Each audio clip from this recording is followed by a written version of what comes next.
Assalamualaikum warahmatullahi wabarakatuh. Apa kabar anak-anakku yang soleh dan solihah? Semoga kalian dalam keadaan sehat walafiat dan selalu dalam lindungan Allah Subhanahu wa Ta'ala. Oke anak-anakku sekalian, pada video pembelajaran kali ini kita akan belajar tentang pendidikan agama Islam dan budi pekerti kelas 4, pembelajaran 3, dengan subtema hormat dan patuh kepada orang tua dan guru. Namun sebelum pembelajaran ini dimulai, maka marilah kita membaca doa kepada Allah Subhanahu wa Ta'ala. Semoga kita diberi kemudahan dalam belajar dan ilmu yang bermanfaat. Bismillahirrahmanirrahim. Raditu billahi robba wa bil islami dina wa bi muhammadin nabiyya wa rasula. Rabbi zidni ilma warzuqni fahma. Amin. Oke anak-anakku sekalian, sebelum kita memulai pelajaran tentang hormat dan patuh kepada orang tua, maka mari kita simak video kisah Uwais Al-Qarni terlebih dahulu. Mari kita simak bersama-sama.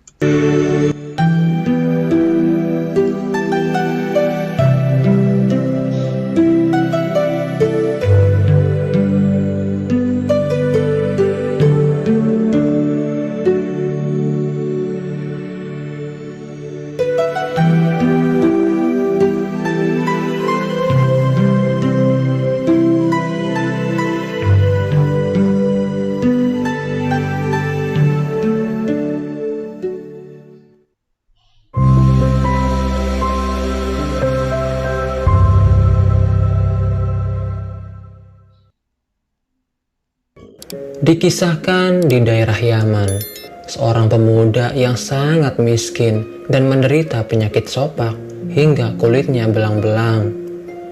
Pakaiannya kumal dan compang-camping, hingga tak jarang orang mengiranya pemuda yang tidak waras. Pemuda itu bernama Uwais Al-Qarni. Uwais hidup bersama dengan ibunya yang sudah tua dan lumpuh. Uwais selalu memenuhi keinginan dan perintah ibunya. Sampai suatu hari, ibunya meminta sesuatu yang sangat berat untuk dilaksanakan. Ibunya berkata, "Anakku, mungkin ibu tak lama lagi akan bersama dengan kamu. Ibu ingin sekali menunaikan haji," pinta ibunya. Uwais termenung. Perjalanan ke Mekah sangatlah jauh, melewati padang pasir tandus yang panas. Orang-orang biasanya menggunakan unta dan membawa banyak perbekalan. Namun, Uwais sangat miskin. Ia bukan orang yang banyak harta, perlu unta dan perbekalan, sedangkan ia tak memiliki semua itu. Uwais akhirnya memutuskan untuk membeli seekor anak sapi. Sapi tersebut memiliki bobot sekitar 20 kg. Lalu, ia membuat kandang sapi di atas bukit. Orang-orang melihat Uwais dengan tatapan mengejek. "Dasar Uwais gila, aneh sekali dia membuat kandang sapi di atas bukit. Hahaha," kata mereka. Mendengar cemoohan tersebut, Uwais hanya diam, tak melawan atau membalas. Bahkan tidak ada rasa sakit hati sedikit pun. Cemoohan masyarakat semakin menjadi tatkala Uwais setiap hari menggendong sapinya naik turun bukit. Sungguh bukan perjalanan yang mudah.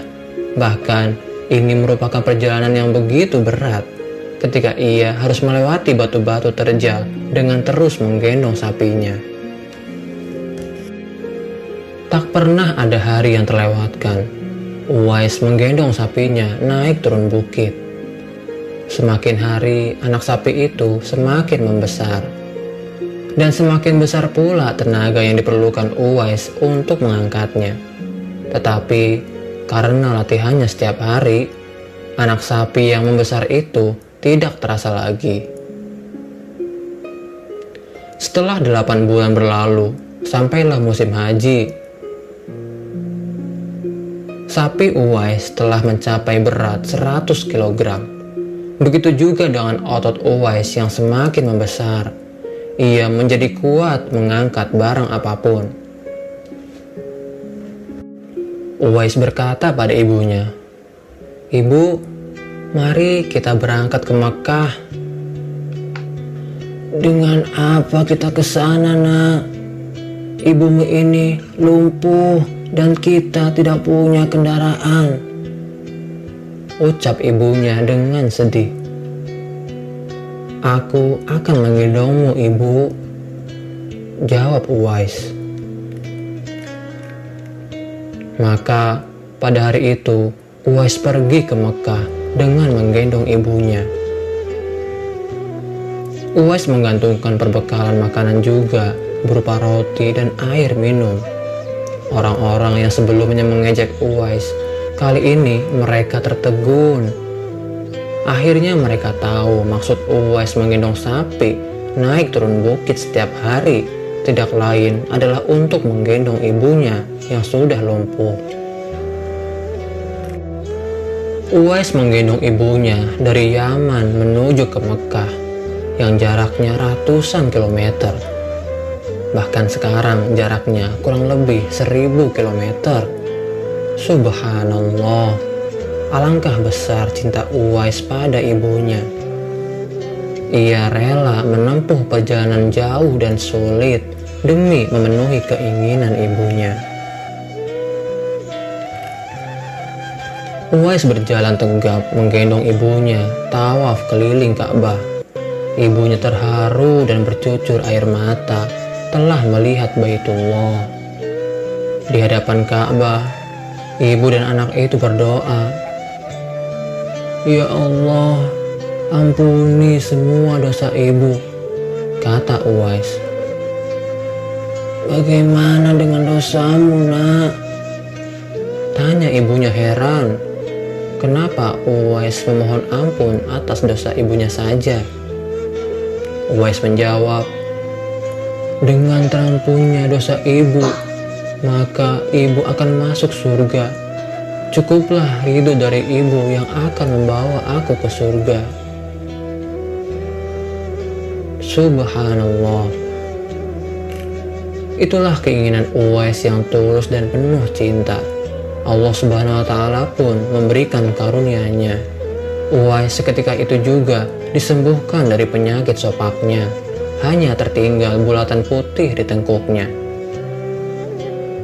Tahukah kalian apa hikmah dari bulatan disisakannya di tengkuk? Itulah tanda untuk Sayyidina Umar bin Khattab dan Sayyidina Ali bin Abi Thalib, dua sahabat utama Rasulullah SAW, untuk mengenali Uwais. Beliau berdua sengaja mencari Uwais di Mekah karena Rasulullah SAW berpesan, "Di zaman kamu nanti akan lahir seorang manusia yang doanya sangat makbul. Kamu berdua pergilah cari dia. Dia akan datang dari arah Yaman. Dia dibesarkan di Yaman. Dia akan muncul di zaman kamu. Carilah dia. Kalau berjumpa dengan dia, mintalah tolong dia berdoa untuk kamu berdua."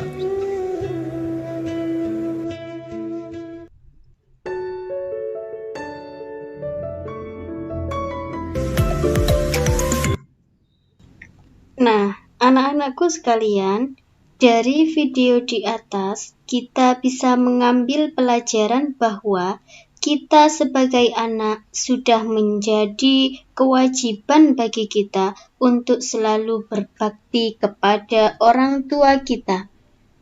Hormat dan patuh kepada orang tua. Di dalam Quran surat Al-Luqman ayat 14 yang berbunyi, A'udzu billahi minasyaitonir rajim. Bismillahirrahmanirrahim. Wa wassaynal insana biwalidayhi hamalathu ummuhu wahnan ala wahnin wa fisaluhu fi amaini anishkurli waliwalidayka ilayyal masir, yang artinya, dan kami perintahkan kepada manusia agar berbuat baik kepada kedua orang tuanya. Ibunya telah mengandungnya dalam keadaan lemah yang bertambah-tambah dan menyapihnya dalam usia 2 tahun. Bersyukurlah kepadaku dan kepada kedua orang tuamu, hanya kepada aku kembalimu. Quran Surat Luqman ayat 14. Contoh-contoh sikap dan patuh kepada orang tua. Contoh yang pertama, yakni patuh dan taat bila dinasehatinya. Contoh yang kedua, rajin sholat dan belajar untuk memenuhi harapannya. Contoh yang ketiga, yakni sanggup membantu di rumah sesuai kemampuan, seperti membantu ibu mencuci piring, membantu ibu menyapu halaman, membantu merapikan tempat tidur, dan lain sebagainya. Contoh yang keempat, selalu ingat untuk mendoakan kedua orang tua. Mari bersama-sama kita membaca doa untuk orang tua kita. Allahumma ghfirli wali walidayya warhamhuma kama rabbayani shaghira. Artinya, ya Allah, ampunilah aku dan kedua orang tuaku, baik ibu dan bapakku. Kasihanilah keduanya seperti mereka menyayangiku di waktu kecil. Mengapa kita harus patuh kepada kedua orang tua? Karena kita dikandung ibu selama 9 bulan. Kemudian ibu yang melahirkan kita dan mendidik kita. Ayah dan ibu memberikan kasih sayang kepada kita dan memberikan perhatian yang luar biasa kepada kita, sehingga kita harus patuh dan taat kepada orang tua kita.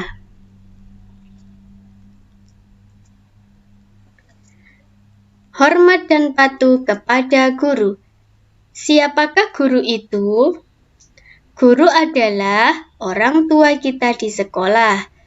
Kita harus patuh dan taat kepada guru, karena gurulah yang membimbing dan mengajari kita untuk selalu berbuat baik, seperti mengajari kita membaca, menulis, berhitung, dan lain-lain.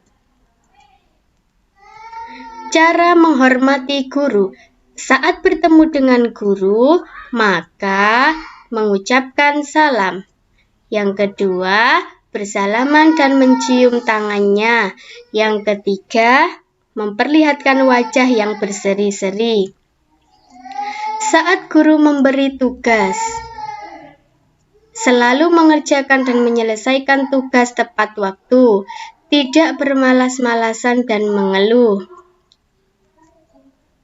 Saat guru menasehati, sikap kita adalah mendengarkan nasihatnya dengan tulus, menaati nasihatnya, dan ketika berbicara dengan guru, maka berbicaralah dengan santun, suara tidak terlalu keras, dan tidak memotong pembicaraan.